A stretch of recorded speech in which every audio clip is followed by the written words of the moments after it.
A lot of French people have very fond memories of Cacharel from when they were kids, but the label is about to be zooshed into the 21st century by Suzanne Clements and Ignacio Ribeiro, London fashion's favorite married couple.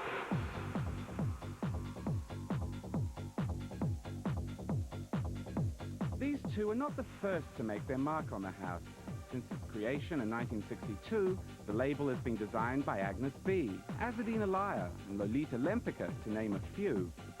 A long-time favorite among the Riviera set, Cacharel later gained favor with young women for its accessible pricing and playful looks. However, while it has become a nostalgic national symbol in France, the label's legacy has not enjoyed the same success outside Gallic borders.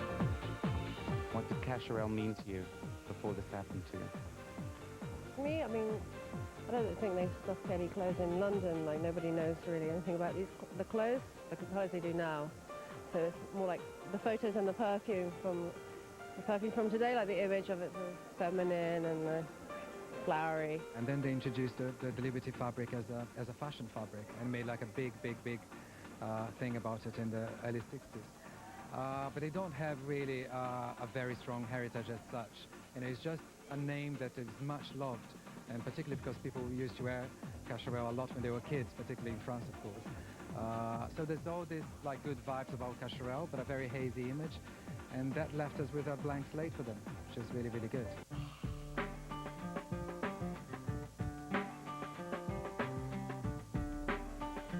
Although initially hesitant about the reception a British design duo would receive for the first Cacharel catwalk collection in 20 years, Clements and Ribeiro delivered the freshness that critics were looking for on both sides of the Atlantic. Clements and Ribeiro have a very definite place in London fashion. What do you think they can bring to the Paris fashion scene? Bit of edge, bit of attitude. That could have been a very, very cliched, rather sickly collection, but somehow it just wasn't in their hands.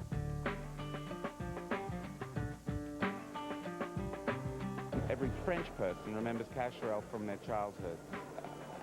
Do you think it's a legacy that's updatable? We definitely do. I mean, we're talking to people that remember when every girl wanted to work at the Cacharel shop, and there's a freshness to it, and that show had a freshness to it. It was the first thing we saw this season that looked like spring almost. The duo's lack of sentimentality towards the house has given them a freedom to move the line forward, while keeping a healthy respect for the foundation on which the label was built. Cacharel is not about nostalgia, and it's not about retro.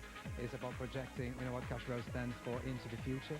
And for me, you know, Cacharel should be fresh, young, you know, and easy.